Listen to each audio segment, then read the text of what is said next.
Стоп. Сахнада тыныштық болмайды. Внимание! Başlarlar. Стоп.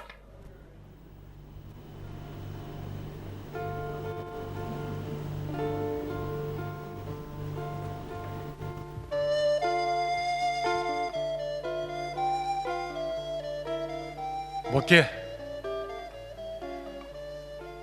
мынау ушул залға, мынау құттуу сахнаға, сиздин дал ушул үнүңүз, сиздин режиссерлук берген командаңыз сиңип калган. Мына бүгүндө сиз берген команда менен сизди эскерүүнү баштадык.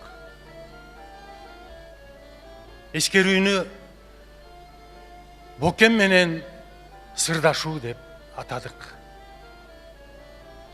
Чынында Бовик Ибраев кыргыз театр искусствосунда улуу муунга да, кичүү муунга да, ата дагы, ага дагы боло алган нагыз устатыбыз эле. Боке, эгерчи заман болгондо, мына быйыл 90 жашка чыкмак экенсиз. Убакыт учкан куш. Мындан туп-туура 25 жыл мурда так ушул сахнада биз сизди кайтпас сапарга узаттык эле. Сиз ошондо бар болгону 65 жашта экенсиз.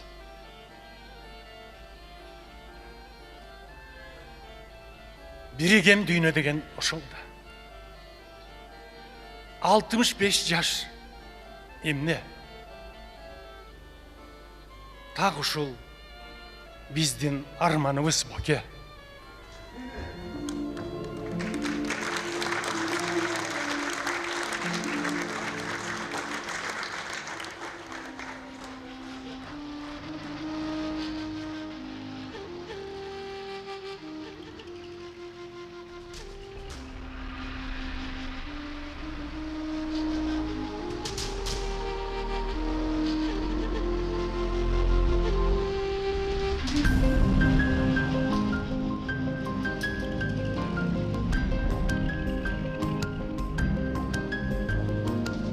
Сага туш болуп, көңүлүм куш болуп, чаргайланам канат белдей.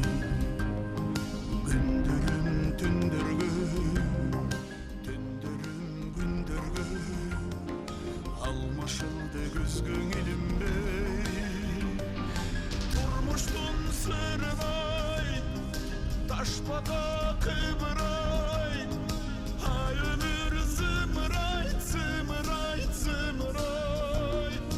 Şaşılmayt taş bakıp, yesalat çarçası. Ay ömür zımırayt, zımırayt, zımırayt. Kaydamınca naşılasan,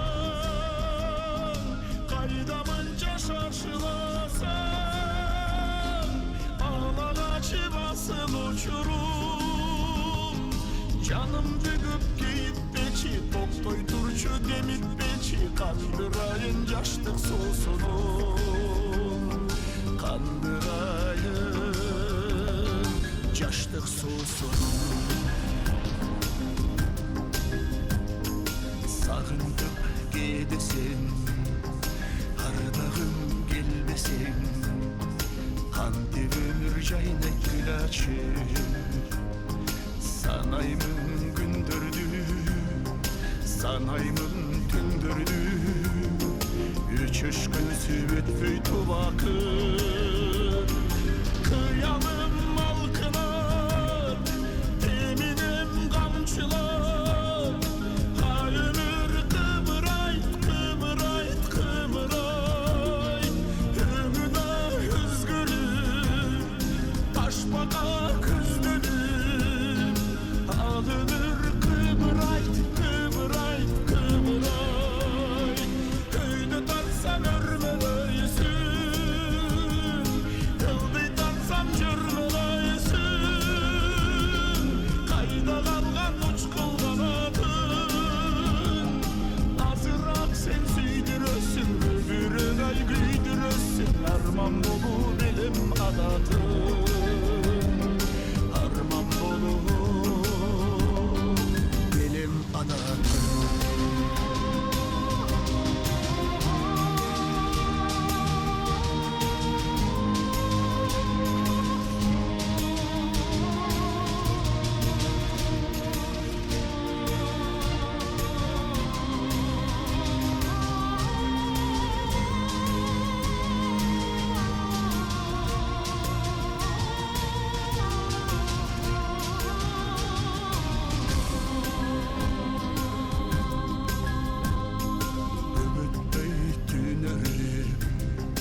en жаңылгам жүрөктүн өртү жок дүйнөнүн көркү жок жанда өтөт мезгил жанымдан аппактан аткансай күндөлө баткансай ай өмүр токтогон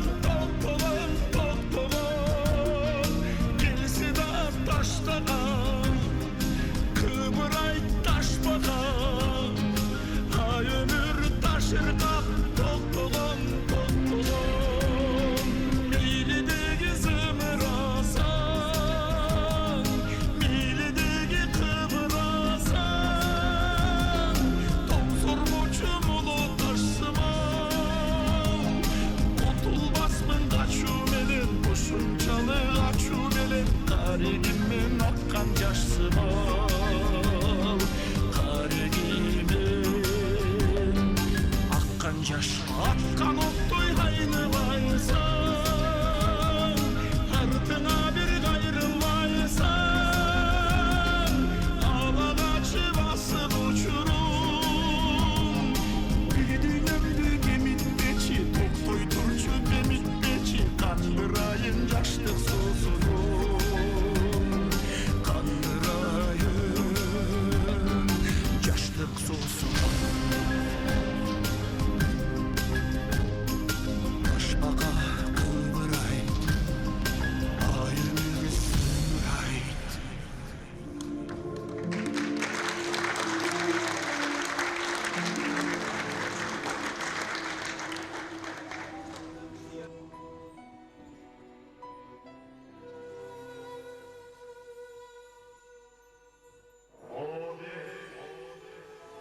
Elime kızmaz kılam деп ezilip kalgan çarım cebime kızmaz kılam деп ceşilip kalgan şarım Çıvan kındı tartınbay eline boke sen tök Urmat sıyaldın halkından ak bata aldın yurtundan Sevdip bağır sensin деп Beni de özün kozladın Akbay Kırgız halkıma Yüzün açık Boygot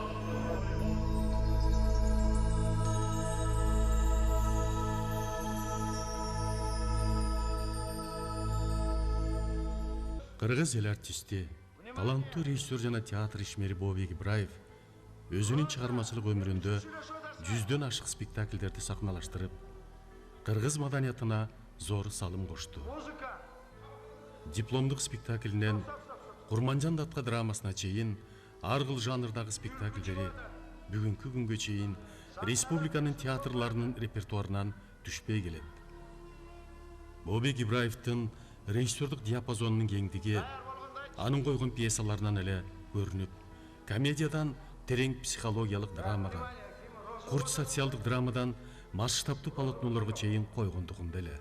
Мисалы, залкар артисттерибиз ойногон Манастын үчүлтүгү эмне деген эмгекти талап кылган чоң полотнолор.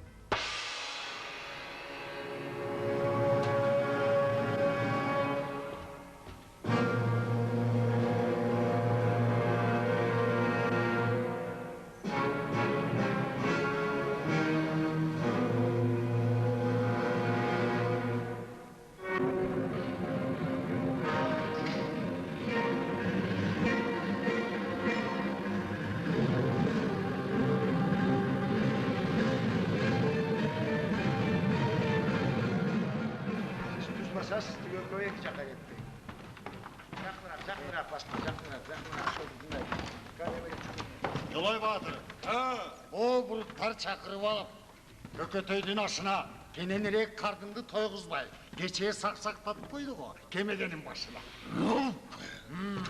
Буларды өткөнө чыгып кеткен кейбиз көп. Минтип табылып турганда себеп, эптеп бир сөз чыгарышың керек. Ол буруттардын баатырларын санаганда Анжандан Айры Сакал Санжыбек, казактардын көкчөсү, Калың эрдин өткүрүү эштектердин жамгырчы, Элемандын төштүгү, Ermatаздын үрбүсү алда келди жаңыдан. Катагандын каңгошой алда жүрөт карадан. Барын айтып аттарын бирден санап атканым. Калың элдин ичинен мен негедир камманасты таппадым. Бобек Ибраевдин адамдык касиети жөнүндө кеп болгондо, аны жакындан билгендер сахнада тартипти катуу талап кылган жетекчи болгону менен турмушта жумшак жана жөнөкөй адам эле дешет. Ал ар бир артистке аяр мамиле кылып, анын тагдырына кызыгып, адамдык сапаттарын баалай билчү жана ролдорду калыстык менен бөлүштүрө билген чеберчилиги бар эле. Ошондуктан болсо керек, бүт өмүрүн театрга арнап, театр деп жашап өттү. Бобек дагы ошол авторлор менен чогуу иштешкенди жакшы көрчү. Мунун дагы бир абдан мындай сыйлай турган жагы,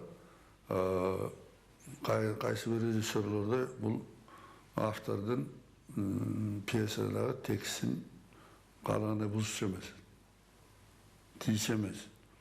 Эгер өзү ошону сиңире албай атса, түшүнө албай атса, же бөксө сыяктуу болуп атса, автор менен акылдашчу. Мына мындай.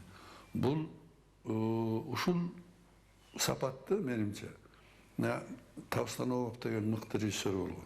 Ленинградда иштеди көп жыл. Өтө атактуу, дүйнөгө атактуу режиссерлер, ал киши ушундай болгон. Кыргыз театр искусствосунда Бокемди мына режиссер, педагог деп бир биз эмес. Жамы театр өнөрү, театр дүйнөсүн айтып жүрөт.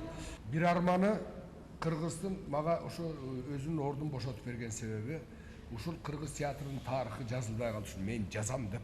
Ошого мен сеним. Ошону жаза албай калды. Чын эле театрдын тарыхын Бокем жазмак.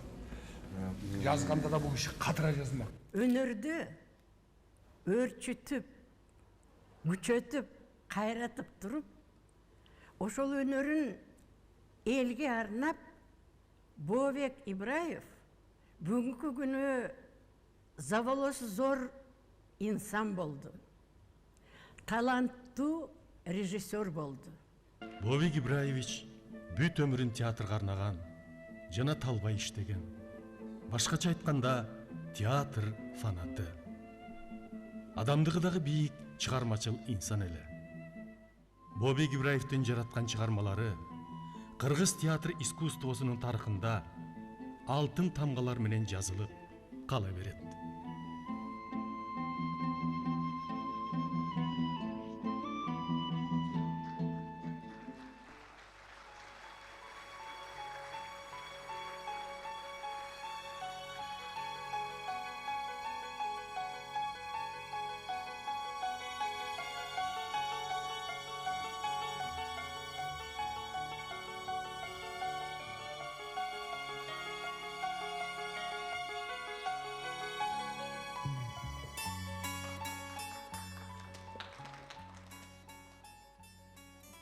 Эсил кайран Бокемди акыркы сапарга узатып жатканда, ушул сахнада Кыргыз Республикасынын эл жазуучусу, драматург Марбайжиев: "Боке, сен кеткен жоксуң бул жерден.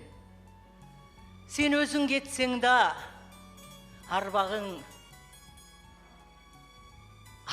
ушул жерде жүрөт" деп отодой боздоп ыйлаган эсимде.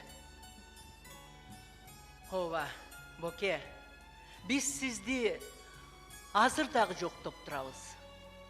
Дайыма эстейбиз, жоктойбуз. Бирок сиз койгон спектакльдер азыр дагы сахнадан түшө элек. Сиз койгон Марбайжиевдин Кыз күйөө спектаклине быйыл 48 жыл болду. Канча муун алмашып ойнодук. Улам жаштар улантып, ойноп жүргөн ушул Кыз күйөө спектакли азыр дагы сахнада.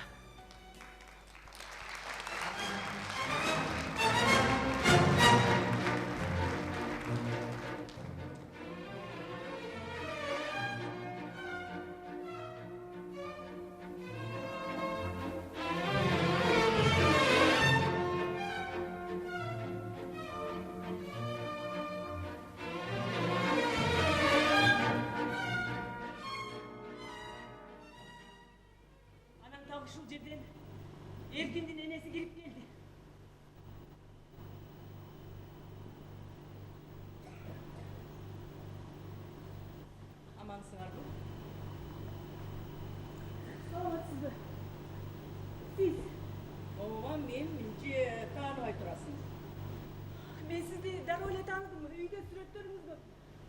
Аман эсен келдиңизби? Көрүп турбайсың. Да, ушундай дегилечи. Ушундай. Ал эмне деген? Ой, кечирип коюңуз, мен тиги келгениңиз жакшы дегеним. Бирок силер мени күткөн эмессиңер, туурабы? Туура. Ой, тиги биз сизди бир айдан бери күтүп жүргөнбүз. Анан сиз үйүңөрдүн босогосун аттабайм деп жазыптырсыз. Анан дагы мени көрөйүн деген көзүңүз жок экен. Тиги биз Эркин экөөбүз той бербейли уштеп кошулуп алдык. Түшүнүктүү. Бирок мен силердин тилээңерди таш каптырып, мына мынтип кирип келип калдым. Ой, кечиресиз, мен таптакыр эмес болуп калыптырмын. Азыр чай коем, келиңиз. Аялдагымды içe ver der. İçinde tövlük kalır sular.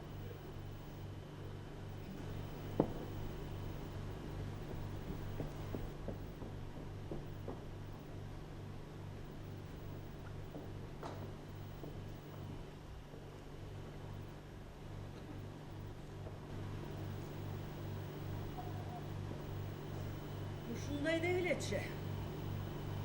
Кечиресиз. Сизге менин көйлөгүм жакпайт.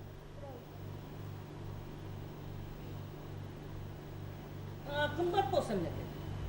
Мен жупунурагын эле алам дегем, анан Эркин болбой ушуну алып берди. Кеп көйнөктө эмес. Бул тойго гана кийилет, анан тиги анда эмес. Анан эмне де? Анткени биз кечирип коебуз. Тоюңар канчада башталат? 4-тө. Канча иш чакырдыңар? 150-гө жакын. Канча ишини чоочун шаардан кайдан тапты? Мен жакын адамдарды чакырып чаканда өткөрөлүм дегем. Менин бир тууган иним, анан курбу кызыма бөлөк эч кимдин бири жок. Анан шаардын жаштары Эркиндин таланттуу музыкант экенин билип алышып, чоң той өткөрмөк болушту. Шаардын акими баштан бизге могул мээлерди тартуулашты.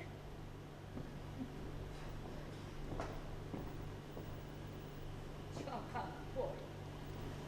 Sen emne sarangsın da? Жок, сараң деле эмесмин. Бирок кеп анда эмес. Анда эмес. Анан эмне де? Билбейм. Sen bu jelboks кемпир кайдан кирип келе калды деп турасың го, Рахмат. Кечирип коюңуз, мен байкабай эле. Сиз мени жек көрөрүңүздү билем. Унунун аялы өзүнөн 5 жаш улуу болсо, андай эне жактырсың. Эркинге башка кызды кудалап жүргөнүңүздү дагы билем. Жок дегенде ошону түшүнгөнүңө рахмат. Ой, ал міне деген чүрөктөй сонун кыз эле. Ата энеси да жакшы, маданияттуу адамдар. Эркинди окуусун бүтөт деп 5 жыл бою күтүп жүрдү. Бул кабарды уккандан бери эшикке да чыкпай калды бечара. Ата энесинин бетин карай албайм. Мен аны билген эмесмин. Билгенде эмне? Эркинден баш тартат беле? Жок. Абдан боору керек экенсиң. Бирок кеп анда эмес. Анда эмес. Кечирип коюңуз. Айлаганча, мен бир нерсеге таң калам. Өзүң татынакай, өңдүү түстүү кыз экенсиң. Акылдыйса акылың, жогорку билимиң, маданиятың да бар экен. Анан бул 30га чыкканга чейин турмушка чыкпай жүрүпсүң. Сага эмне? Сөз айткан жигит болгон жокпу? Андайлар көп эле болгондур. Бирок мен сиздин уулуңузду күтүп жүрдүм. Ошон үчүн Бишкектеги ишти таштап коюп, ушул жака келген ушул турбайбы? Жок, биз ушул жерден табыштык. Таанышканыбызга 1 ай болду. Бирок мен аны өмүр бою сабап жүрчүмүн. Мектепте окуп жүргөндө, анан институтта, анан иштеп жүргөндө, ар дайым өзүнчө кыялданып, мен башкача адамды элестетчүмүн. Анан ал бир күнү жарк этип кирип келди.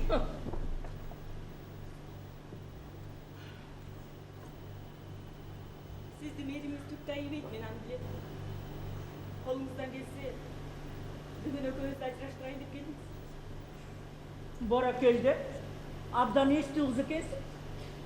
Бул Эркин экөөңөрдүн кошулам дегениңер чекилик болгон. Эркиндин иши да татаал, өзү да катаал адам. Сен аны менен өзүң каалагандай жашай албайсың. Бул бири-бириңерди түшүнүшпөсөңөр кандай турмуш болот?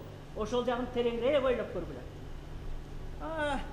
Мүмкүн сага дагы башка жигит табылып калар.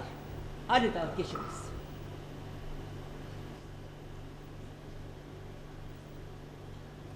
Бирок сиз кечирип калдыңыз. Биз бул тойду жолдошторго гана берип жатабыз. Biz bu uyda turganımızda bir aydan açtı. Siz öte gayratlı, akılman adam ekensiz. Siz meni qarqaysizmi? Jek көрөсүзбү? Men bari sizди урматтап сүйлөйм. Өз энемдей папестеп багам. Анткени siz буга акылсыз. Siz уулуңузду өз күчүңүз менен сонун адам кылып тарбиялагансыз. Мен да балдарымды атасындай кылып тарбияладым. Эркин мага бүйрөк. Балдардын атасы гана эмес, жолдош, дос болуп.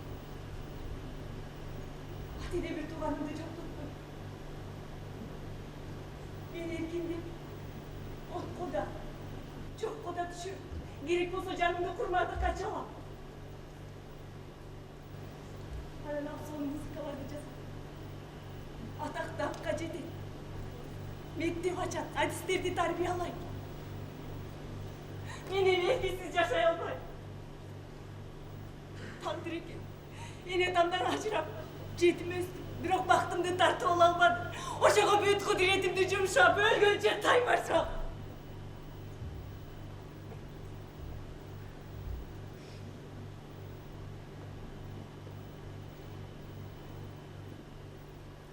Turgun. Ordungdan turgun dep çatam. Nerede?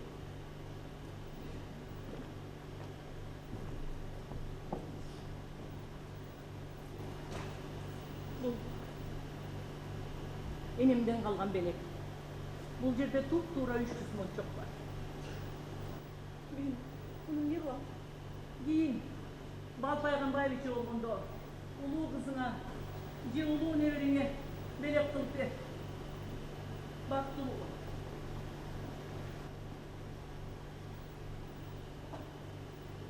Siz bu vermekte. Mara. Demek siz. O eneki var beni geçirip koydunuz. Kızılgandık menen şundan büyük kaldım. Ene деген söz айтпаған маған şey oldu. Benim enem var. Oldu. Жақсы бар. Bu... Bana қайда мен электр суу газы бар ма? Жабақтанға 3-4 жылдан бері.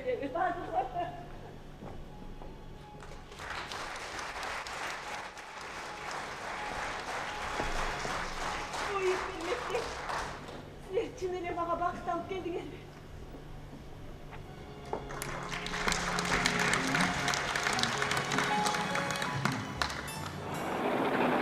Бокемдин биринчи чыгармачылык бийиктигине көтөрүлгөнү Нарындагы Муратбек Рыскулов атындагы музыкалык драма театрында болгон. Режиссердун таланты ушул бийик тоо арасындагы театрда калыптанып, ал өзүнүн алдына койгон максатына жетет. Ажал ордуна деген эмне? Музыкалык драма. Мана Сулайкан өзүң ойноду. Энеңде али менен Жамбороз ойноду. Алтын кыз. Алтын кызды эмне деген драма? Алтын кызды мына Курманбек. Тамара Жумакаева ойноду. Курманбекни мен ойнодум. Курманбектеги Татынакай кезде Капар Курманбекти ойноп барды. Мен Акканды ойноп бардым. Кейитбекти Бакырдын Алиев ойноп барды. Жаш кезибизде ошондо Бообек Ибраевич Бишкек алып барып ошолорду койду. Койгон эл канчалык таң калды. Станиславский этикаларын мына Бообек Ибраев окутуп, ошол актерлорду, актрисаларды баарын жолго салып туруп, бүт баары народный артист, заслуженный артисткалар болду. Бул Бообек Ибраевдин эмгеги чынында өтө чоң бала. Мен өзүм чыгармачылык өмүрүмдү элестеткенде сөзсүз анын ичинде Бокем барды. Себеби мени элге кеңири тааныткан, ошо бийик чыгармачылык деңгээлге биринчи көтөрүп чыккан советтик классикадагы койгон негизинде ушу бизге, ушу биздин азыр өзү сүрөттөп айтып отурган актерский ансамблга арнап, ошонун ичинде комиссар башатында тургандыктан ушу мага арналгандай болгон спектакльди койгон ушу оптимисттик трагедиясы менин ошо кездеги эч кандай билимим жок театрга келип, анан ушу тубаса дараметимди көрүп туруп ошо баамдап, кыраакылыгы менен ошо чеберчилиги менен өзүнүн режиссерлук көз карашы менен коюп, анан кийин менин өмүрүмдөгү бирден бир эсимде каларлык мен чокумду мындайча айтканда көккө жеткирген ушул Бокем болгон.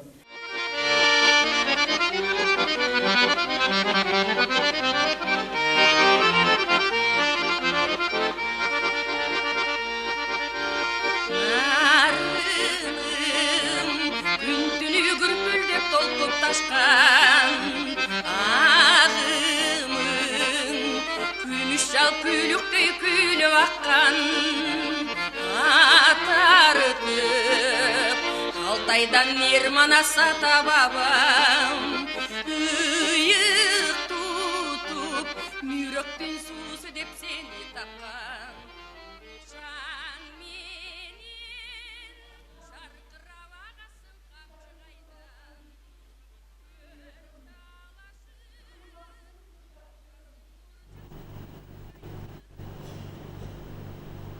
Жоқты болса өзіңді Гүңгіреніп қараның Көз білешмей тұнары көрінбей Көріп барамын Сыпырамай Қанша бейне жараттың Сан мыңдеген Көзге сұқтандырып қараттың Сен дарыған талантпен бақытта Жылдыздардан жылдыздарға жанаштың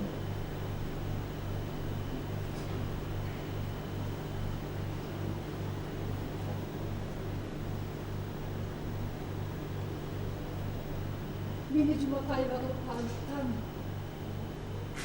ilk stopum birinci Jumakem, ikinci sen oldu bu yer. Esimde bu yer. Narın teatrında işlep yürgöndür. Senin koygun spektakllerin bedelini düşürgönü meselek. Zalga yer bakmay. Senin еңбегіңді көрөбүз деп, бизди көрөбүз деп, дүркүрөгөн колдор шабылып, кучагыбыз гүлгө толгон элек.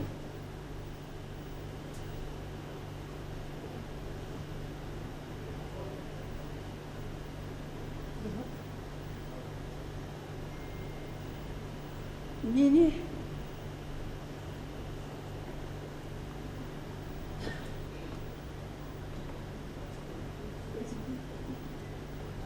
ne деген талант бар элек. Халима Нежекем, Сағипа, Медекем, Капар, Бакырдин, Сейит Казабам, Койс Нежем деги койчу. Не деген талант бар элек.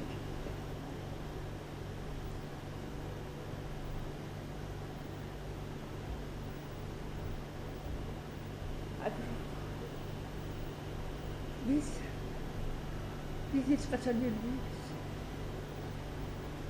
Biz hiç kaçan öçpüyüz. Biz adamlardın yüreğinde, karakterinde tübölükle yaşayız. Boke, biz hiç kaçan öçpüyüz. Sen hoşunu çekeceksin bu Boke. Biz kılımlardan kılımlar. Tarih olup kalaveririz. Boke.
Жанагы Долон деген ыр дал ушул жерде жанагы Айтматовдун Кызыл жоолук жалжалым деген чыгармасы боюнча Нарын театрында 60-жылдары мен спектакль койгонмун. Ошого ушул Ильястын ыры деп Шералиевке Тағайыпқа заказ берип, ошол боюнча жанагы Долон деген ырды Тағайып чыгарып, текстин сөзүн тиги Шералиев жазган. Анан ошонун менен Долон ыры чыккан. Аселди мен ойногом. Аселди мына Гүлсүн ойногон. Gök asman tirip miltirip Görkönün ayga serpilip Kılımda oşal görkündü Kırgızgan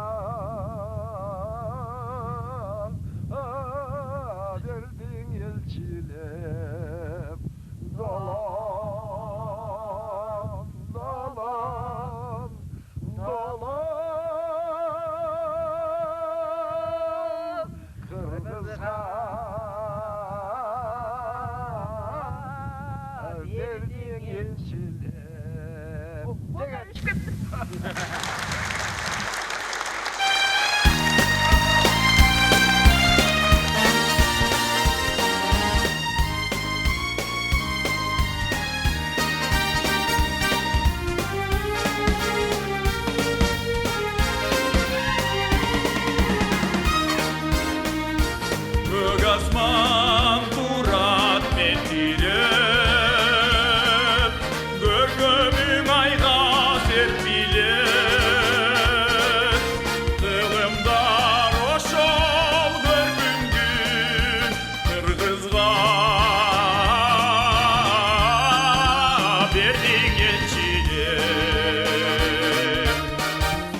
Бөкемдин уулу Марат Ибраев.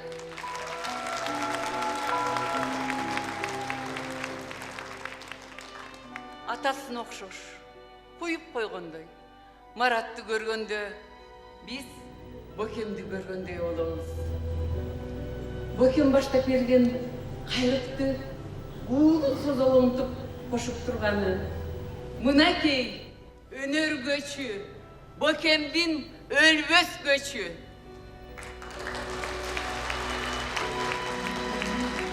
Бөке, биз бүгүн сизди эскерип атабыз.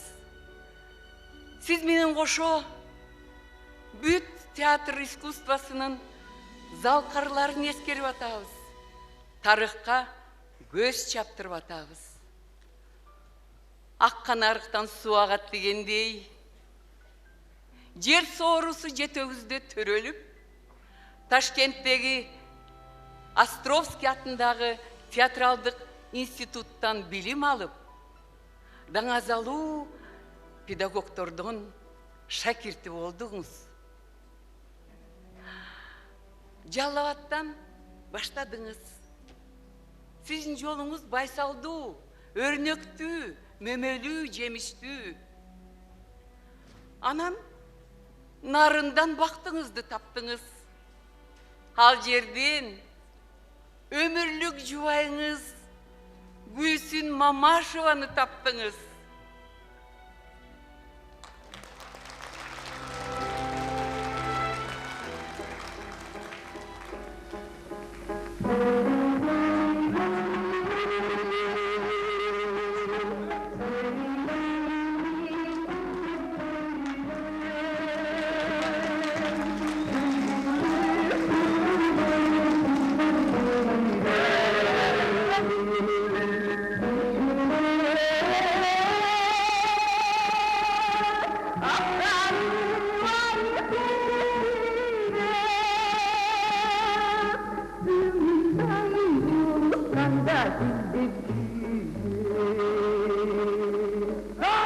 В мечтах отдать свое сердце словно судьбы. Ищу тебя, тоскую всегда и везде, а близость только в снах.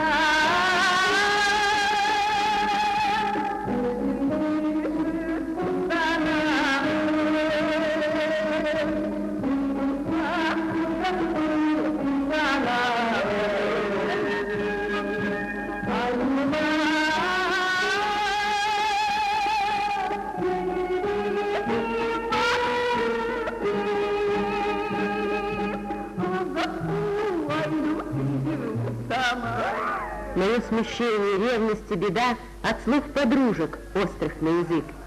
Моя мечта с тобой всегда идти вдоль озера вечернего.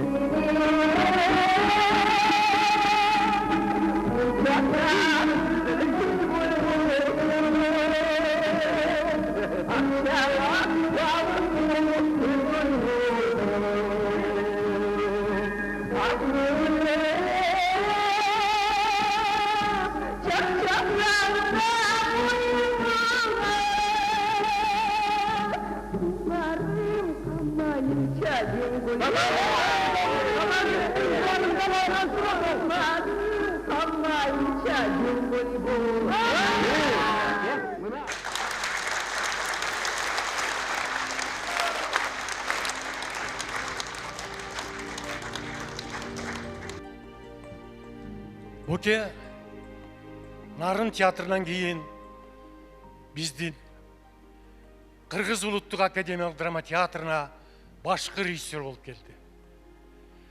Ошол мезгилде кандай гана спектакльдер коюлган жок. Мисалы, оптимистик трагедиядан Байыркы жомокко чейин. Болбосо Марбажиевдин Ар бир үйдө майрам спектаклинен Касеиновдун Алда жаш жубайлар ай комедиясына чейин. Ал эми Ай тутулган түндө спектакли бул өзүнчө эле керемет болчу. Бөкемдин ишинен болгону мен азыр 5 гана спектакль жөнүндө айттым. Эгерде келген көрүүчү программадан ушул спектакльдерди койгон Бобек Ибраев деп окубаганда, ошону бир киши, бир режиссер койгонуна ишенбес эле. Айткан күндө да ишенбек эмес. Себеби бири-бирине таптакыр окшобогон спектакльдер. Демек муну менен биз Бокемдин режиссер катары диапазонунун ушунчалык кен экендигине таң беребиз. Бокем келгенде биздин театрга айрыкча жаш муун, биздин муунга бактылуу сездик өзүбүздү. Анткен себеби Бокем режиссер, педагог болчу. Жана Бек Султанбеке бир жерде айтып кетпедиби? Ал пьесадан сүйлөмдөрдү кыскартчу эмес. Эмне үчүн жазылган? Автор эмне үчүн жазды? Эмнени айтайын деп атат? Мына ошону табышыбыз керек деп издеп, акыры казып таап чыкчу. Ошондой эле артистер менен иштеп атканда дагы сахнада кайсы бир жеринде кичине эле кемчилик кетип калса, токтотуп алып кайра баштачу. Улам кайра кайталагандан эч качан тажачу эмес. Көгөрүп, жакшы болбоюнча, көңүлүнө толбоюнча кайталай берчү. Ошентип эзип атып, жугуруп атып, жакшы артисттерди өстүрүп чыкчу. Биз акишиге кличкада коюп койгонбуз. Эзме ишти. Анан өзүн айттык. Өзүн айтсак, Бокем жымыйып карап туруп анан күлүп койду. Боке тамашаны да түшүнчү. Ал жалаң эле жаштар эмес. Улуу муундагы артисттердин дагы ачылбай жаткан кырларын ача билчү. Мисалы, Кыргыз Республикасынын эмгек сиңирген артисти Алмазбек Усупбековдун канча сонун ролдорун көрдүк. Бирок Макайоновдун трибунал спектаклиндеги Алмаз Усупбековду көрүп алып биз таң калганбыз. Таанууга мүмкүн эмес болчу. Бу да Бокемдин иши болчу. Себеби айырда Алмаз Усупбеков анын жүргөнү, турганы, сүйлөгөнү, бийлегени бир акыбалдан экинчи абалга тез өтүп кетиши мурда биз андай нерселерди көргөн эмеспиз акиштен. А Бокем болсо ошону ача билди. Ачып туруп бизге тартуулады. Бокем айта берсе шумдук нерселерди жасаган. Бокемдин койгон спектакльдеринин бардыгында тең артисттер өсчү. Мындай кеп бар. Режиссер умирает в актерах дейт. Бокем дал ошондой болчу. Спектакль койгондо ойногон артисттердин баары тең өсчү. Кийин бизден кеткенде, Ысык көлгө которулуп атканда, Москвадан бир группа жаш артисттер бүтүп келди. Биз ошондо сүйүнгөнбүз. Мына, булар бактылуу жаштар экен. Себеби режиссер педагогдун колуна тийди деп. Ал эми азыр Бокемдин койгон спектакльдерине көз чаптыралычы.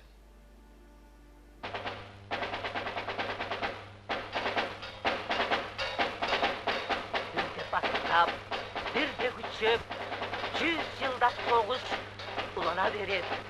Согуштан эл журт каржалып бүттүк. Каржапсакта баарына түттүк. Тайлактай жынып, жыртылып тытык.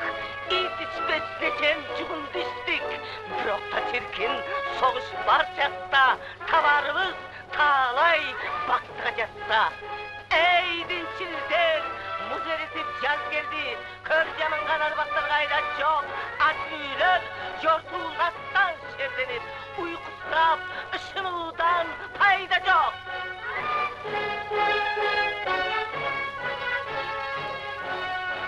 Карачаар жылан боштондук беретимиш. Буюм тургай дүкөнү жок. Бардыгын талап кетишти. Таланы өлгүлгөрө. Коюңуз чапа. Сиздин каргышыңыздан алардын кылыгы ишайбайт. Жер капта кетпейбиз. Ачуу душман акыл дос. Өмүрүндө бир гана жолу. Ал эч качан кайталанбайт имиш. А балким кайталанат. Же кайталанбайм. Кайталанбаса мейли. Мен ушуга эле ыраазымын. Ошорда Шырбай, кимдерге ишенип жүрдүң? Кимдерге? Кичинекей кулунум. Бежим.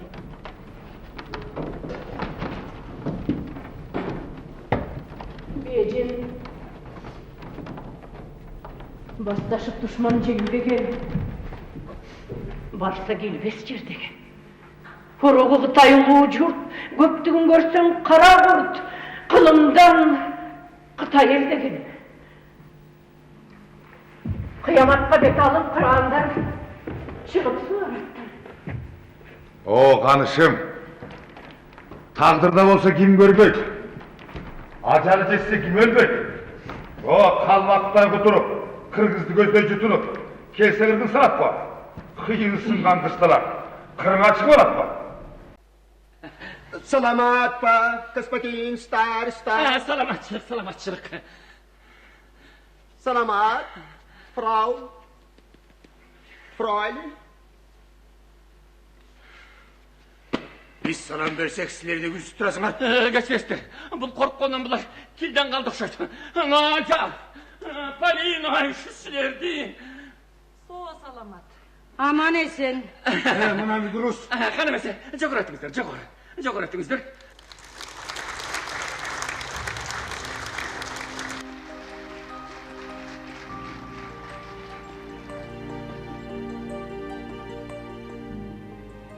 Боке,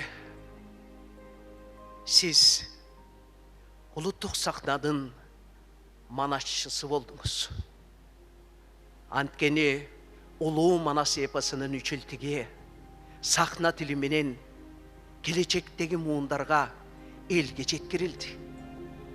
Айкөл Манас, Манастың ұлы Семетей, Сейтек спектакльдері арқылы көрүүчүлөргө Манас дүйнөсү Жалил Садыков, Бообек Ибраев арқылы танылды. Боке, сіз маға чоң ишеним арттырғансыз. Ал менин жүрөгүмдө Жалил Садыковтың Манастың ұлы Семетей спектакліндегі Қаныкейдің рөлі эжекелерибиз Жамал Сейдахматова, Мираида Далбаева, Бакен Кыдыкеева эжелерибизден кийин чоң ишенич менен мага өткөрүп бердиңиз. Бул мен үчүн чоң сыймык. Азырдагы ал рөлдө сиздин мага берген түбөлүктү таберик катары аткарып жүрөм.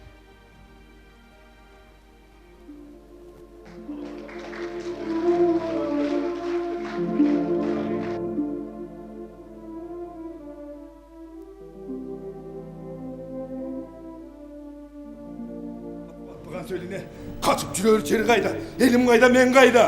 Қыран күн ой, қыран қалған түгөт. Мындай сөзді кім шығарып жүреді? Хантбегі, атам мана сөлгінді, атпайды қырғыз көмген, саңғазына бүйірісін кәсіп келгенде бұл. Көңінемді жетелеп көркімде босмайла, қатып келгенде бұл. Біреулер бұзып айтады, біреулер түсіп айтады. Қандай жерге барды? Қандайға көңіл құрбай жүріп алам? Біреулер алдап кеп айтса, қырғыздар елің деп айтса, қырғызда жерің деп айтса, ошоға чейініп қаласың ба? Ошоға чейініп тарынып жатып аласың ба?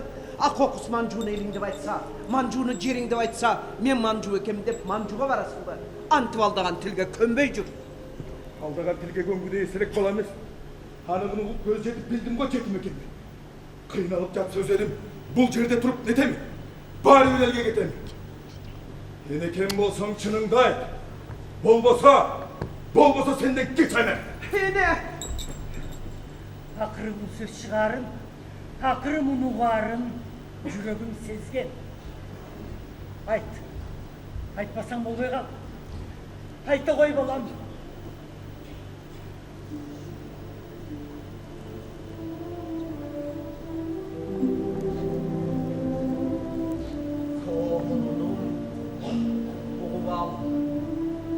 Екенеңдің içinde толып жатқан мұңы бар.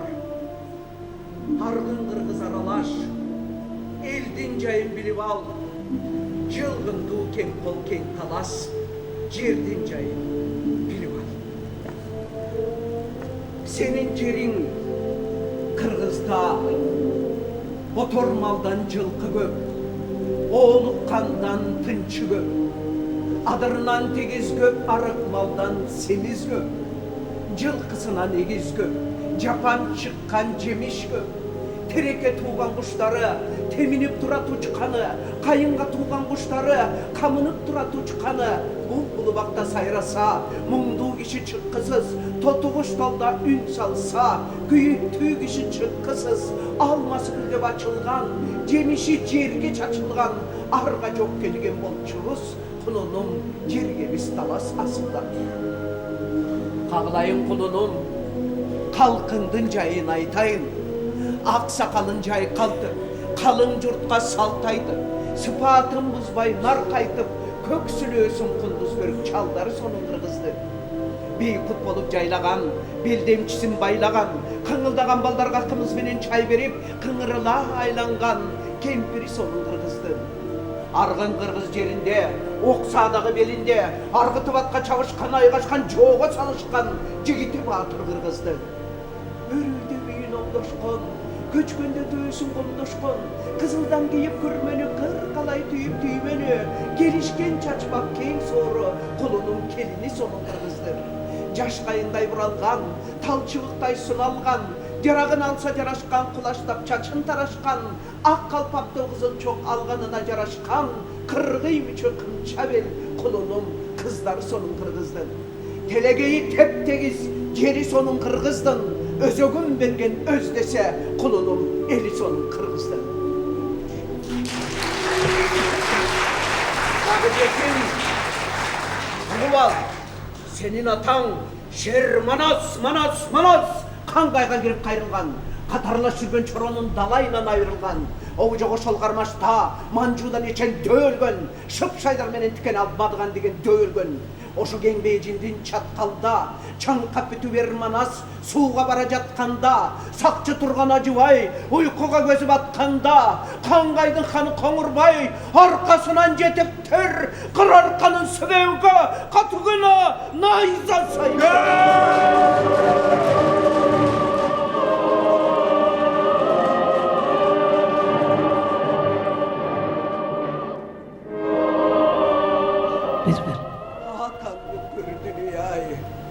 Қатын болмой ер болсом, қаролчы сатаңдың ажыбай болмой мен болсом, чейбейт пелем сызықты, кечілдің қаны қоңырға құлыныма, көрсетпейт пелем қызықты.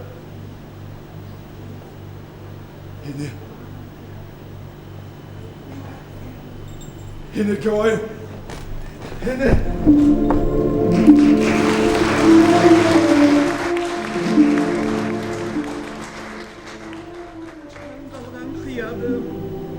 Қымбаттан қалған шырағым, найзаға сайған желегім, ай көрпен қалған келегім.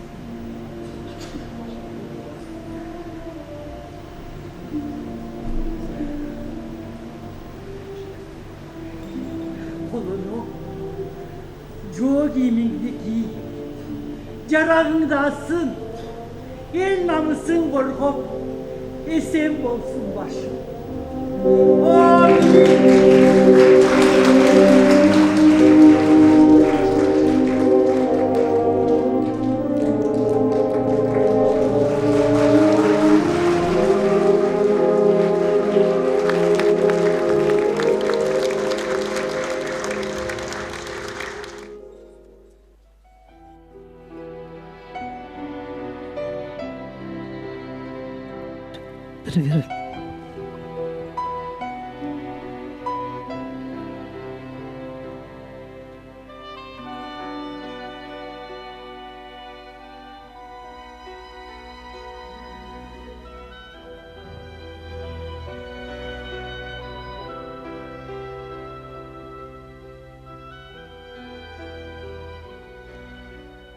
Бабур атындағы Ош Өзбек академиялық музыкалуу драма театрының тарихы да Бобек Ибраев менен түздөн түз байланыштуу.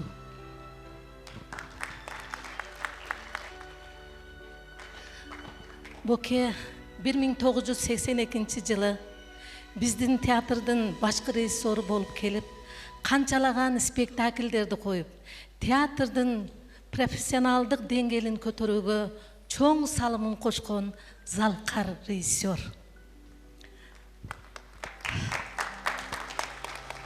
Бобек Ибраевдин койгон спектакльдери Ай тутулган түндө, Kız Kuyö деген spektaklderi aktörlörübüzdün мастерствосын жогорулатууда. Айрыкча жаш келген актерлордун дагы биздин актерлорубуздун баарына өзгөчө бир мектеп болду.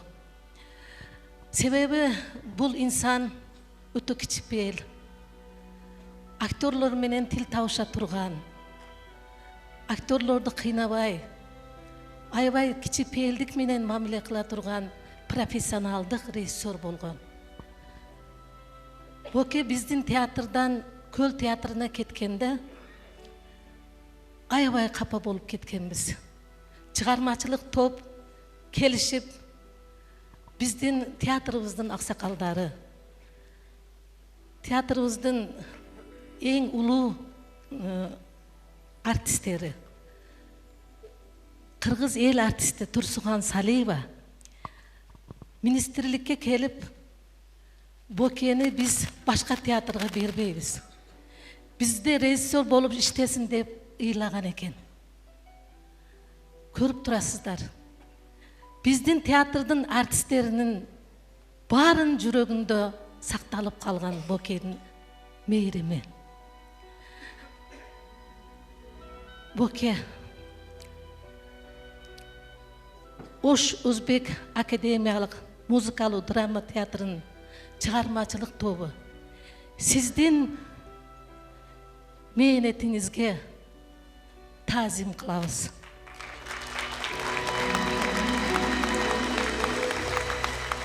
Кудай таалам бейишин берсин. Төмөнкү чыгарма Бокеге гүлдесте болсун.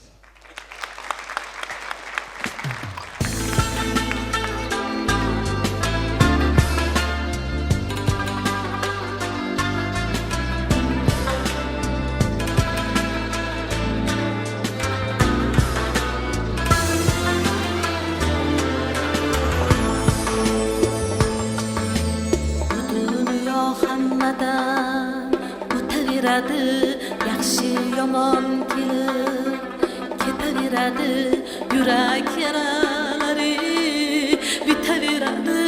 Men Xudodan qolmasam bo'ldi,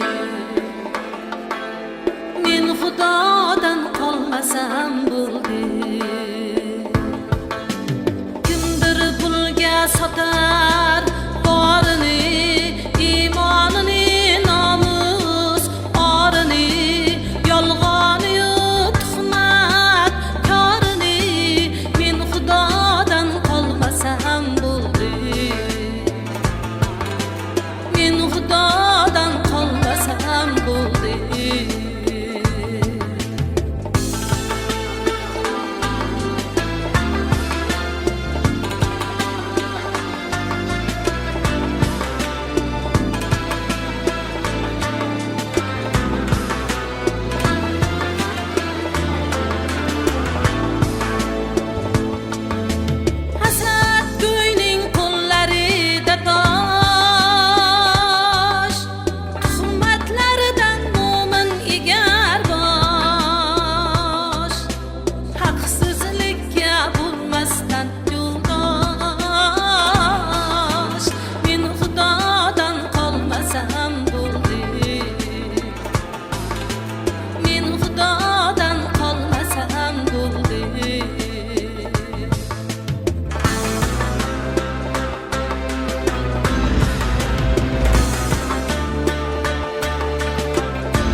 Almanım, kavlanım, avaylaptın şa otursam, armandu oldu giplerin. Astımda ağam yok dedin, arkamda balam yok dedin. Kapağa saldı kuğucandı kankaydan kaçıp ketkenin, canımdı jaman geyittin, jarattı kozga urbağan. Armansız ötüp düğünöde adam yok çıkar jırgagan. Kavatır bol bu.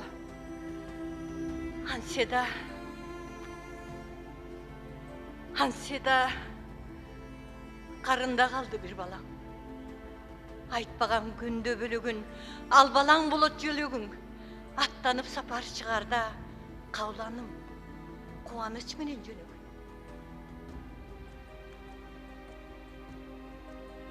Боке, сіз қандай болған күнде да бақытлы адам екенсіз. Қырғызстандағы 5 театрға башқы режиссер болып іштеп, қаншалаған бұлақтардың көзін аштыңыз. Ошол бұлақтың бірі мен. Сіздің қойған спектакльдерден кичинекей рөлден баштап башқы рөлдерге чейин ойнадым. Ханымаңызда сононун, автобуста аялдын, махаббат жана өлүмдө, дудук малайдын, алда жаш жубайлар ай спектаклиңизде Зураш менен Газизанын, Сейтекте Айчүрөктүн, Айкөл Манаста Арукенин, Жоробайда Гүлдананын, Курманжан Даткада Жаркын Айымдын образын жаратып, Кыргыз эл артисти деген наамга жеттим.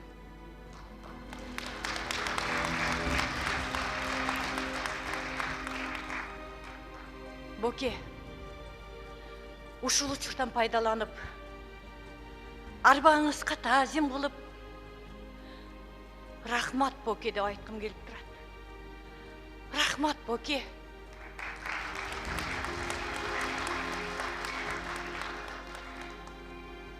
Мына биздин театрга эмдиги жылы 100 жыл толот. Бул зор тарых. Ошол тарыхтын жаратмандарынын бири сиз, Бообек Ибраев болдуңуз. Бообек Ибраев Бокемдин, биз дайыма Бокемдечи элек. Бокемдин эң мыкты койгон спектакльдеринин бири Марбажиевдин Ар бир үйдө майрам деген спектакль эле. Ошондо Азат Султановичтин образын жараткан Асанбек Кыдырназаров агайдын үнү, Мадинанын образын жараткан Таттыбү Турсунбаева эженин үнү ушул күнгө чейин кулагымда. Адам деген бардыгына чыдайт турбайбы? Биз шампан ичпедик беле, папа. А мен ашканага улам кирип ыйлап жаттым. Мен могул жерде кыйшалактап бийлебедим беле, папа. Шарт ошондой болуп калбадыбы? Эми биз Кудайга эмне дейбиз, папа? Кайсы Кудайга? Аберибизчи. Элчи. Жок, алда эмес.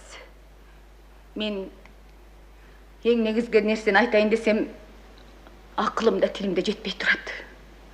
А сиз менден 10 эсе түшүнүп турасыз. Бирок айткыңыз келбей турат. Эмне үчүн биз эң негизги, эң чоң нерсени жашырып жатабыз? Апамдын өлүмүн эмне үчүн биз жашырып жатабыз, папа? Биздин кайгыбыздын башкаларга кереги жок. Эмне үчүн менден жашырдыңыз? Мен 1 ай бою апамдын колун сылап, өпкүлөп жанында отуруп айтып билем. А мен акмактай болуп жанагы канаттуулардын тезектеринен чалмаке жасап, лабораторияда отурбадым. Апамдын ак сүтүн актамай тургай, рахмат апа деп айта албай калбадым. Апамдын керезин укпай калбадым, папа. Bokemnin rejissördük kasiyeti uşunda. Ar bir artisti aça bilgende. Bokemnin tarihte kaldırgan tabiriklerinin biri Mustay Karim'din Ay tutulgan tündö spektakli olgon. Dinlediğimin komisara düştük kanka. Düğüne vesken sen siyaktardın angemeleri köp bolat. Oşol ayağı soyuq gelindin atı Tanga Bilge. Mundayak bul talada köp jolugat. Da bir nerseni unutturmun. Oşol balan mangdayında çoң kal var ele. Kudu senin dumanаңды mangdayındağı kalday. Kaçan senin dumanаңды görgönde oşol ötkön okıyanı estedim.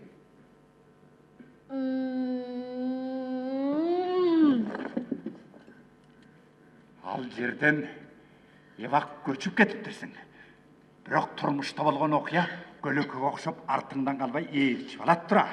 Taqdırdın buyruğu. Mına biz dağı joluguştuk Tanga Bilge. Oy qaraş degen derviş. Men seni kasiyetli kıdır eken dep düşüngöm. Görse sen şaytan turbaysın mı? Oşonda onun hakkısını asır talap kılıp jatasın. Şabaқты mağa ber. Öpпесең kutulbaysın. Bari bir sen korkup durasın. Murdağı günөөңдүн üstüne canısı gelip koşuladı. Men özüm üçün emes. Altarım üçün korkam.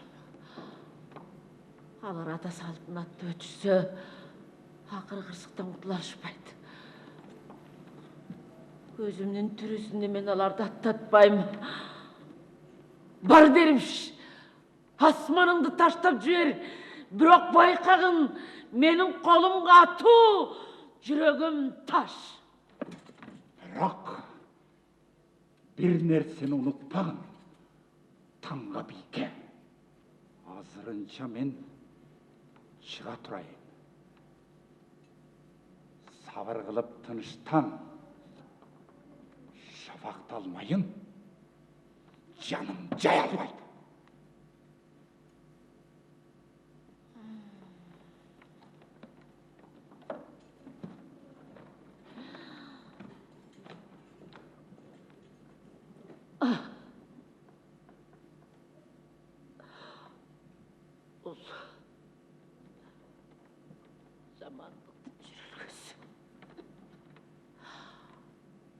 Bul jamanlıktın jörülgösü.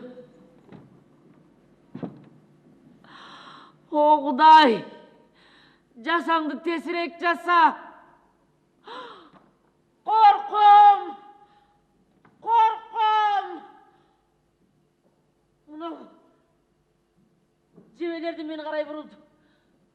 Düzeli meni göstey atıp turat. Kana, ja, tart jebeňdi. Tüz jürögümdü gözley atıl. Bol tart jebeňdi.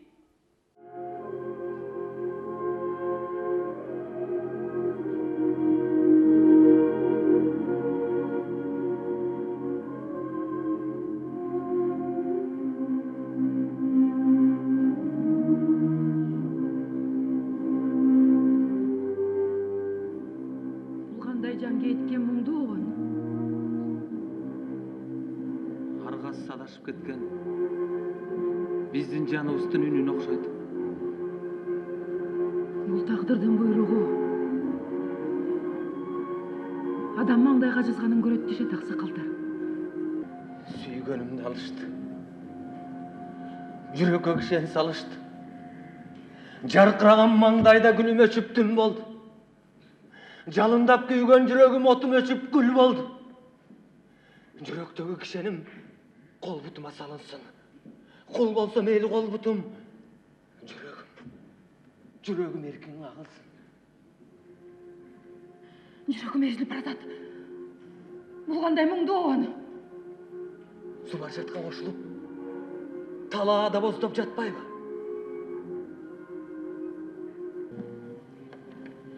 Мен атымды Шафақ деп бекер қойышпаса керек. Шафақ батып баратқан нұр емес пе?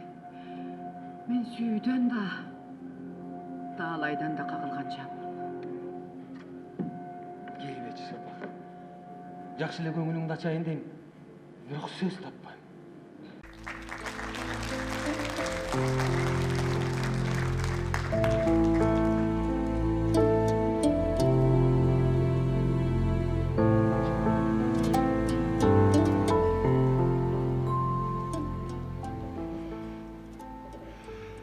Bir 1983 жыл жаз айлары эле Москвадагы Луначарский атындагы театралдык окуу жайында Кыргызстандан барган 27 улан кыздар окуп билим алып жатканбыз. 83 жыл биздин акыркы курс, акыркы жылдарыбыз болчу. Мамлекеттик экзаменге даярданып, андан сырткары дипломдук спектакльдерди коюп, өзүбүзчө кубануу менен жүргөнбүз. Ошол убакта бизге касиеттүү Суу көлдө, азыркы Каракол шаарында ал убакта Пржевальск болчу. Театр салынып жатыптыр деген жылуу кабарды угуп, ушунчалык сүйүндүк.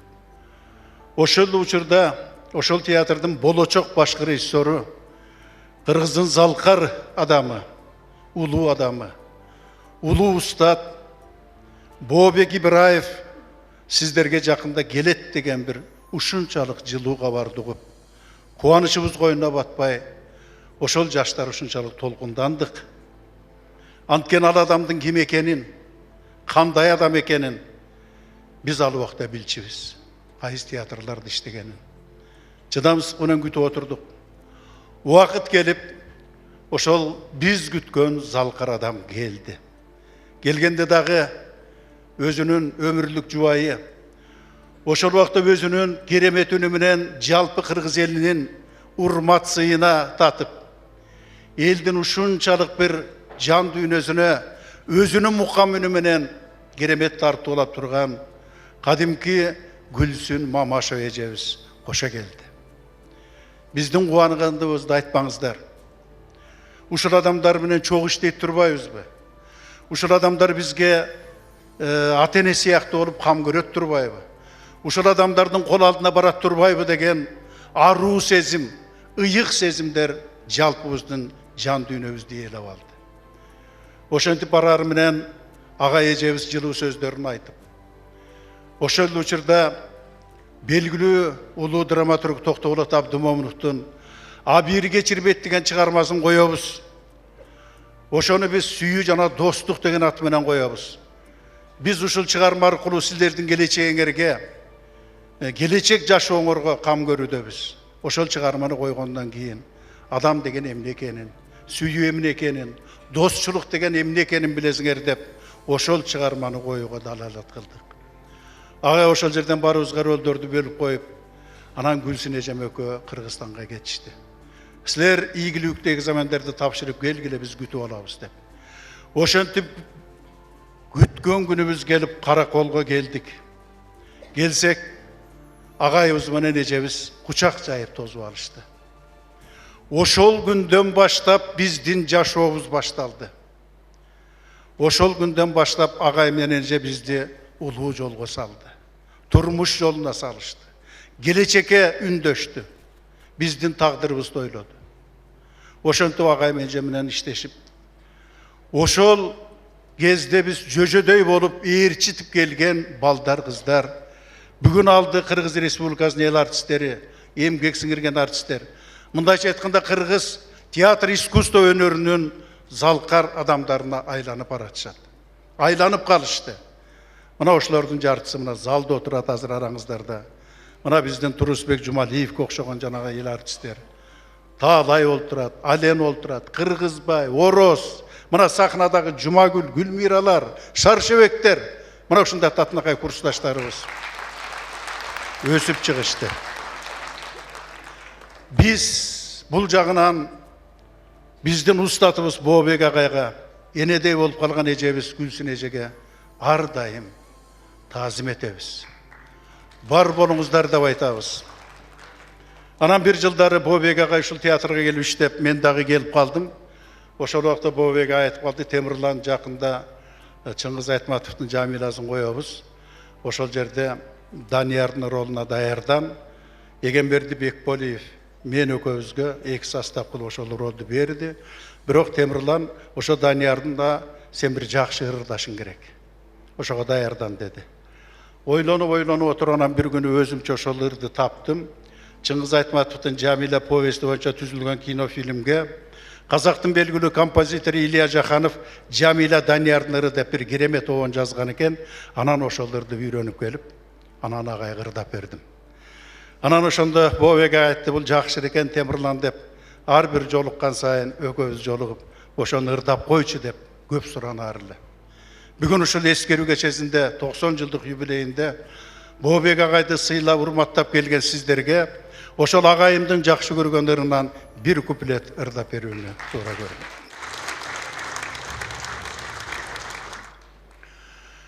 Мен элем өзүңдү сагынган,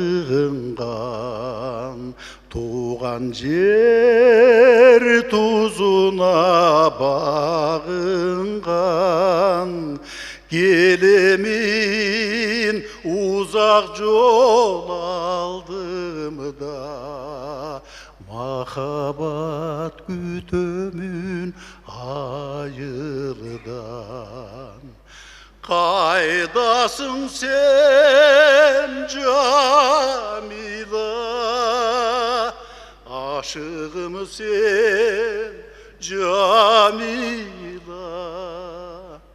асылым сен, арманым сен, эрке тайым Жамила.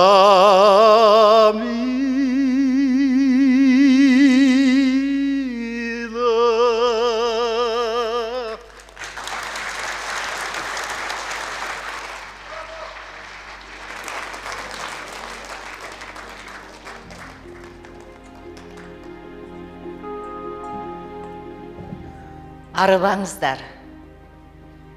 Өзүңүздөр жогоруда көргөндөй, Бокем абдан сонун, анан абдан мыкты ырдачы. Бала кыял эле. Анан бирок иштегенде ушунчалык иштечү, аны биздин Сабира Күмүшалиева же, Боке, сен сейнийсиң, кээде аябай сейнийсиң деп калчу эле. Анткени чыгарманын үстүндө иштеп атканда, аны ийне менен кудук казгандай, ар бир артистти ушунчалык баалап, жаш болсоң да сыйлап, эч качан катуу сүйлөбөстөн жан дүйнөбүзгө чыгарманы сиңирер эле.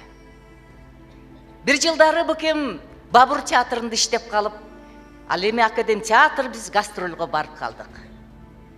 Жүгүн Бишкекке Гүлсүн эжени менен кошо жөнөтүп жиберип, Боке биз менен калып калды. Кечинде спектакльден кийин чыксак, ушунчалык бир сонун, жанга жагымдуу жаан жаап жаткан экен.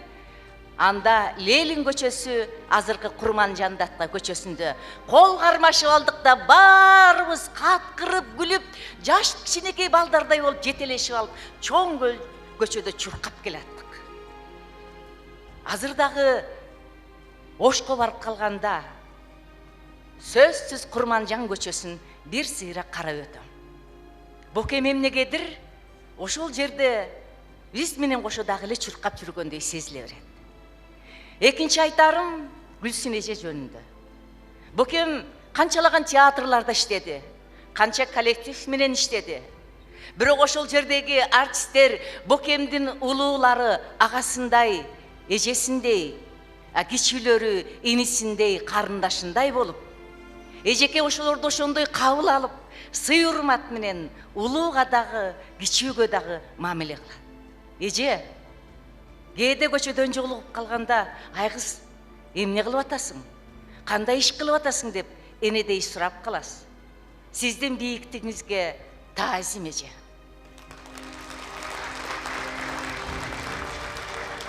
Бокемдин бул сахнада акыркы койгону Төлөгөн Касымбеков менен Көчкөн Сактановдун Курманжан Датка спектакли болду. Тарыхый инсандын тамырын түбүнө чейин изилдеп, күйөрмандык менен көшөрүп кандайдыр шумдук спектакль даярдап, мына эртең премьера болот дегенде ай жалган дүйнай кайтпас сапарга узап кеттиңиз. Бүгүнкү күндө сиздин койгон спектакльдериңиз сахнада ойнолуп жатабы, ойнолбой жатабы? Бирок ошондо катышкан ар бир артисттин жүрөгүндө сиздин биз үчүн кылып кеткен улуу эмгегиңиз көкүрөгүбүздө жашай берет. Жашайт ага. Биз сизди эч качан унутпайбыз. Ага, жаткан жериңиз жайлуу, топурагыңыз торко болсун, бейишинен берсин. Ох, курман жандатка, ийгилигин көрбөй кеткениңиз гана катуу арман.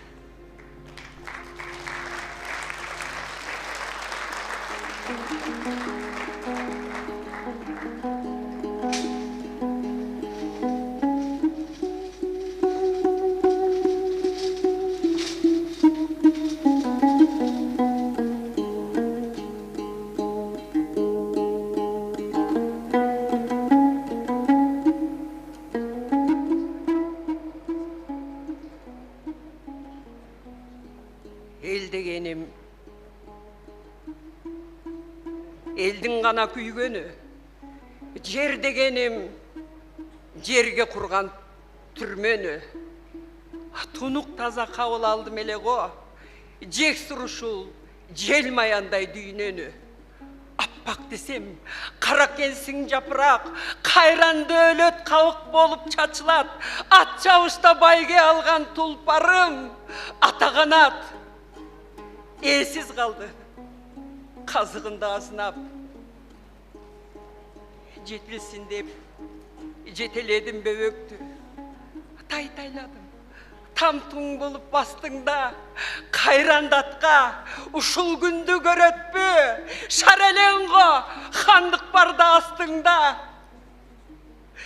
Қағылайын, қамчыбегім құлыным, жетімсіреп, жер қарайсың желкемден, мен құруйын, ажырадым еркемден. Қарығанда қауырғамды сындырбай, аттың дүйнай, бірің аман қала албадың бешөңдөн.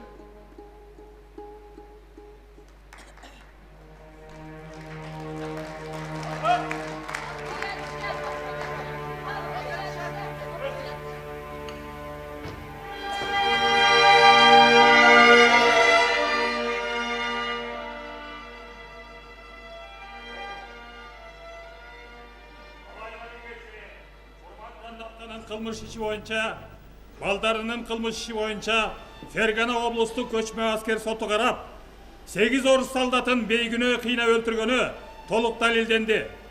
Түздөн түз өлтүрүүгө катышкан Камчыбек, анын жигити Акбалбан күнөөсүн толук моюндарына алышты.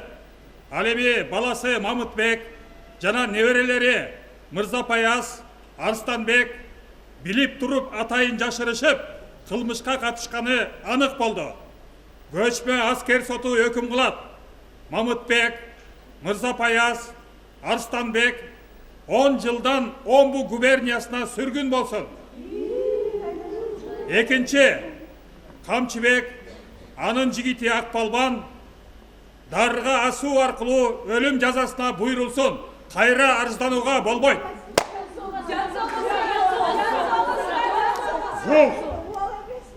Сурован Жансоға сурагыдай мен эмне? Киши өлтүрдүмбү? Же уурулук кылдымбы?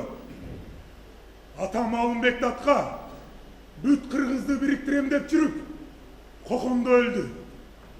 Бир тугам Абдылдабек орустардын куугунтугунан оогамда өлдү. Ошол эле орустардын куугунтугунан мен жана Акбалбан өлүмгө кетип баратабыз. О журтум, бересеңер болсо кештин, аласаңар болсо. Кылайын камчым, жамба кайратыңдан кулунум. Карызымды төлөр кишиң жок бартыңда. Силерге мындай өлüm ата мурас. Bir ölüm adamdın başındayken ertek etip baratasın kulunum. Götür başыңды. Mayıştı deve eldin aldığında. Tava kılbay mı düşmanın? Ölümgö. Tike kara. Tak!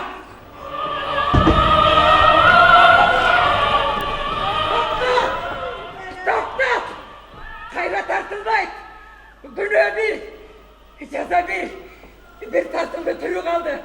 Kuday canı savat kılgan oşol. Doktor! Tak!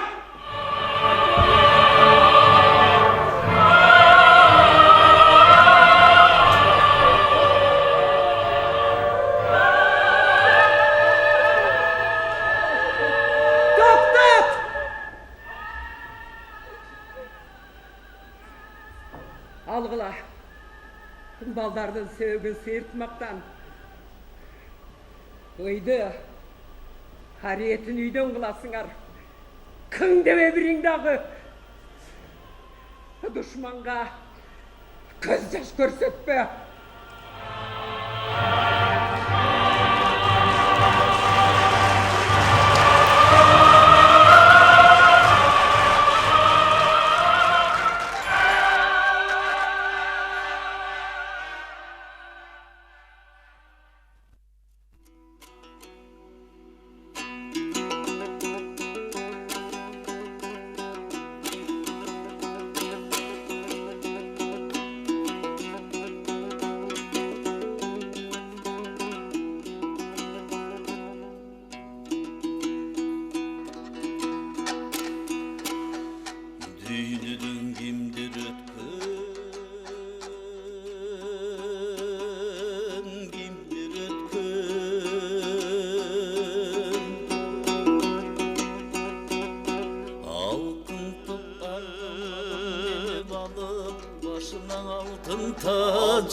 Aydın'a görgösün tigip alıp oyundan ölüm gelbey Kandar ötkün düydüdüm unuşunday candar ötkün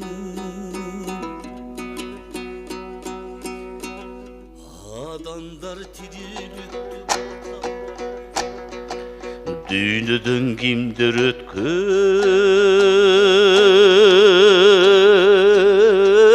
kimdir ötkün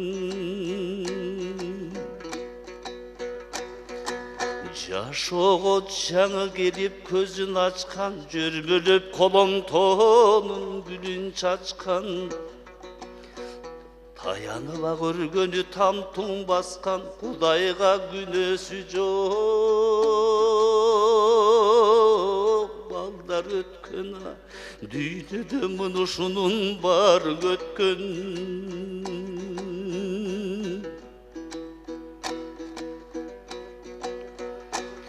Adamдар тирүүлүктү бар калбайбыз Өмүрдүн өтүп бара жаткандыгын Жаш ого жандың үрөп жалканбайбыз Тилейбиз тесинен таң аткандыгына Тилейбиз тесинен күн баткандыгын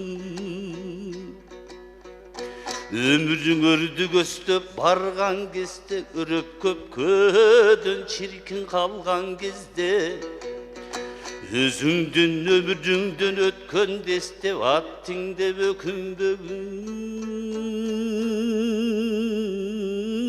Карган кезде 60-70 барган кезде Адамдын жакшысыңас тирүүлүктө өлгөндө жаманы жок бары жакшы Өткөнчө ардакташып өтсөк кандая өмүргө бир жаралган ушул жашты өмүргө бир берилген ушул башты Жакындап убакыт саат келген кезде кош айтып өмүр менен биз кайтабыз Айталық ақыл назат кебімізді, ақылды болсын біздің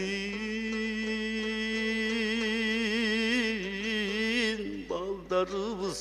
Айтырсын айтпай қалған кебімізді, ақылды болсын біздің неберелер, толтырсын толбой қалған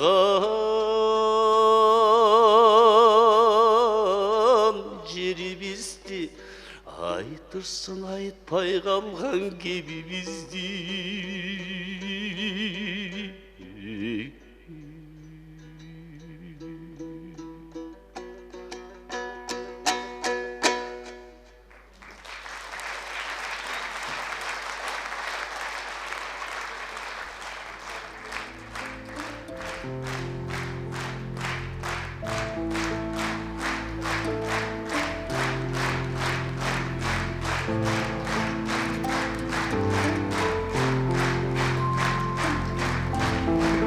Андамес азыр сахнаға Бокемдин өмірлік жары Қырғыз Республикасының эл артисти Гүлсүн Мамашеваны чакырып коюга уруксат этиңиздер. Урматтуу туугандар, урматтуу бүгүнкү эскерүү кеченин коноктору, барыңыздарга мен ыраазычылык айта алам. Себеби бул көз өтүп кеткен кишинин артынан эскерүү тирүүлөрдүн парызы экен. Анан бүгүнкү олтуруп, бүгүнкү түшүнүгүңүздөр, бүгүнкү кол чабыңыздар, бүгүнкү бул жерде театрдын коллективи айтып берген, ойноп берген, сүйлөп берген. Мен ким менен жашаганымды 40 жылга жакын жашадык. Ким менен жашаганымды бүгүн дагы бир жолу түшүндүм.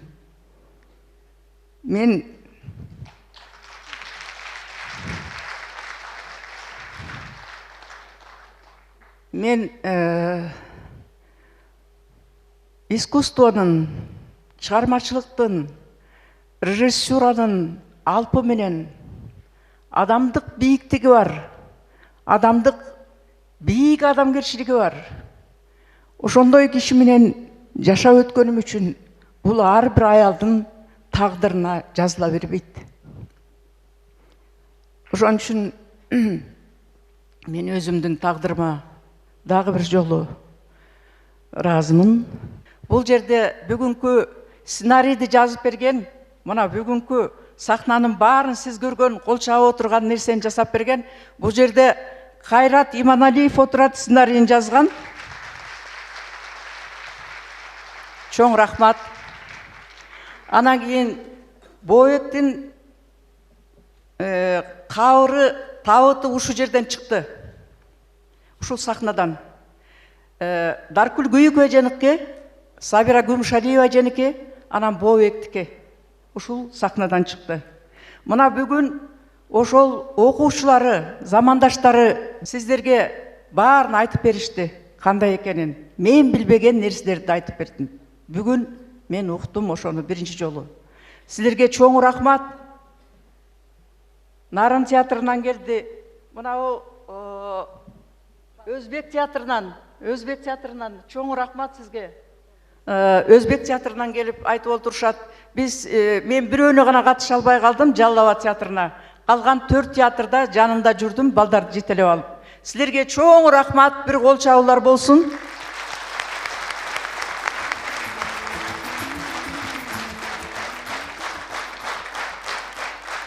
Рахмат. Анан эми ушул үй бүлө кеңеши олтуруп, министрлик менен кеңеши олтуруп, биз бүгүн Боек Ибраев атындагы фонд бар.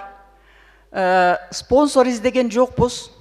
Балдары балакатка жетип, анан мен бар дегендей өзүбүз ушу чогултуп, эметип отуруп, кеңешип олтуруп, бүгүн сыйлыктарды тапшыралы деп атабыз. Андемесе сахнага ушул сыйлыктарды тапшырыш үчүн Кыргыз Республикасынын мамлекеттик катчысы Марат Муканович Иманкуловду чакырып коюга уруксат этиңиздер.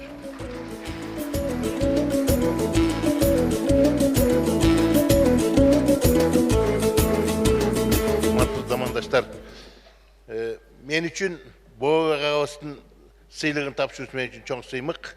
Бүгүнкү чыгармачылык кече дагы Боо агабыздын 90 жылдык марекесине арналган кече дагы мына ушул оңгу жолдун уландысы. Анткени ошого окшогон Боо агабызга окшогон залкарларды эстебесек, ошолордон үлгү албасак, ошолорду жаштарга мына үлгү катары көрсөтпөсөк, биз кантип анан жаштар тарбиялай алабыз? Улуу маданияты бар, жанагындай улуу манасы бар, манас эпосу бар. Эл катары мына сактап келгенбиз. Ушунубуз менен биз Кудай буйрса, келечекте эң алдыңкы мамлекеттердин катарына чыгабыз.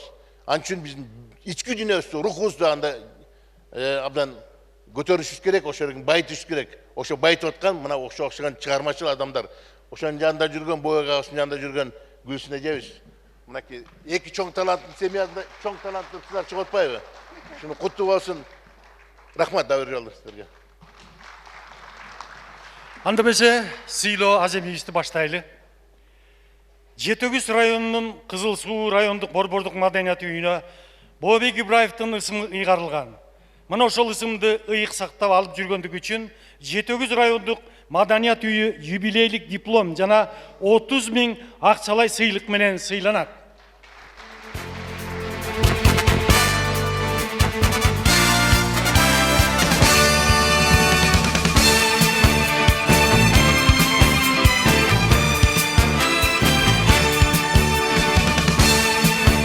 Ошондой эле Ысык көл театрын ачкан биринчи башкы режиссер, театрды бутуна тургузган режиссер педагог атын өчүрбөй театрга бюстун коюп, Бообек Ибраевдин тоо көтөргүс эмгектерин баалап жүргөндүгү үчүн Жантөшев атындагы Ысык көл музыкалуу драма театрына юбилейлик диплом жана 40 000 акчалай сыйлык менен сыйланат.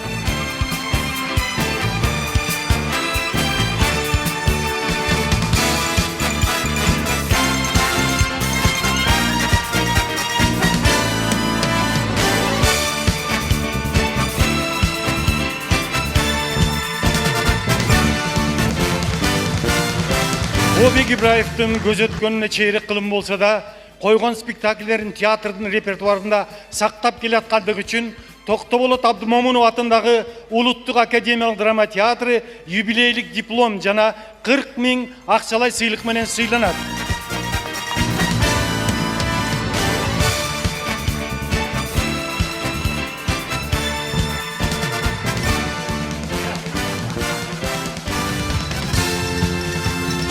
Ибраевдин 90 жылдык юбилейин, анын жасаган эмгектерин, сахнага койгон спектакльдерин кийинки муунга таанытып, зор эмгек жасагандыгы үчүн Улуттук телерадио компаниясы юбилейлик диплом жана 40 000 сом акчалай сыйлык менен сыйланат.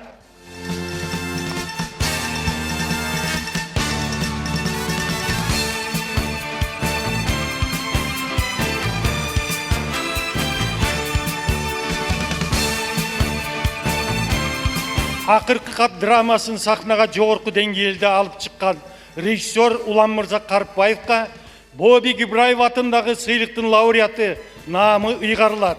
50 000 сом акчалай сыйлыгы менен.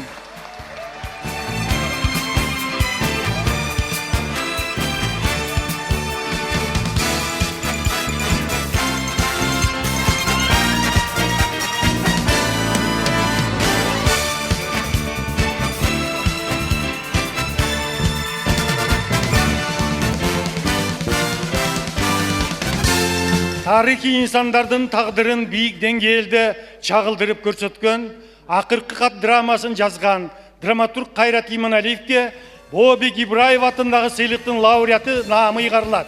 50 000 сом акчалай сыйлыгы менен.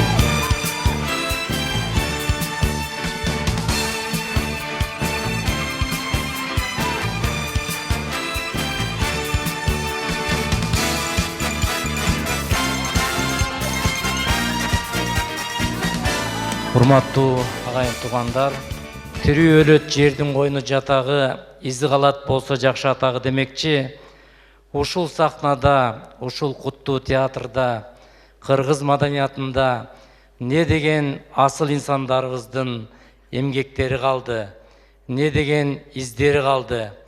Ошол из, ошол эмгек азырда уланып, ошондой жаратмандарыбыздын бири эл артистибиз, залкар педагог режиссер Бообек Ибраевдин 90 жылдык мааракесинде биз анын өмүрүнүн, анын эмгегинин бир үзүмүн гана эскердик. Бообек агай 65 жаш өмүрүндө Кыргызстандын дээрлик театрларын профессионалдык деңгээлге көтөргөн, Кыргызстандын актерлорунун бардыгын бийиктикке сүрөгөн, эл артисти деген атакка жеткирген нагыз эмгектин баатыры, нагыз театр искусствобуздун күжүрмөн эле.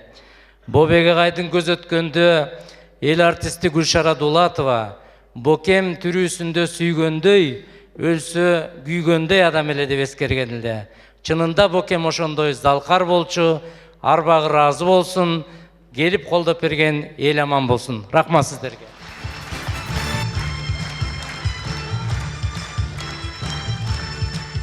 Урматтуу көрүүчүлөр, мынакей залкар режиссер педагог, Кыргыз Республикасынын эл артисти Бообек Ибраев өзүнүн көзү өтүп кетсе дагы анын жасаган иштери, койгон спектакльдери, айткан сөздөрү, берген тарбиялары эч кимибиздин оюбуздан кетпейт. Боке дайыма биздин жүрөгүбүздө. Кыргыз бар мезгилде Бокенин эмгектери кайталанып тура берет. Ушуну менен Кыргыз Республикасынын эл артисти, залкар режиссер педагог Бообек Ибраевдин 90 жылдык мааракесине арналган эскерүү кечебиз аяктады. Көңүл буруп келгениңиздерге чоң рахмат. Кайрадан жолугушканча саламатта болуңуздар.